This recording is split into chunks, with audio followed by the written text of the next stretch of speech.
Vai. Pra você, Edmar. É pra você isso daí, viu? Vamos lá. Os dois afilhados.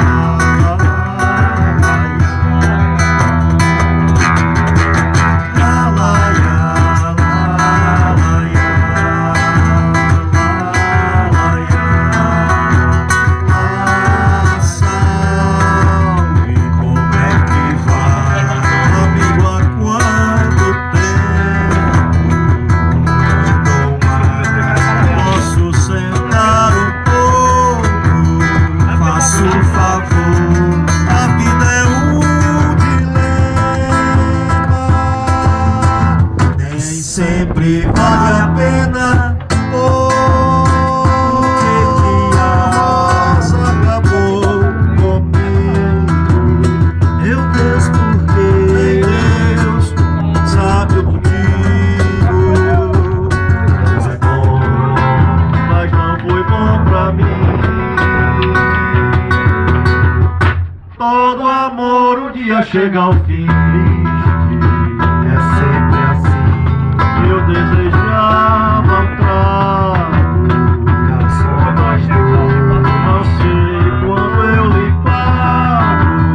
Se ver depois, estou desempregado. Você está mais velho, é ruim. Você está bem disposto, também sofri, mas não se vê no rosto. Pode ser, você foi mais feliz. Dei mais sorte com a Beatriz, pois é, tudo bem, pra frente é que se anda.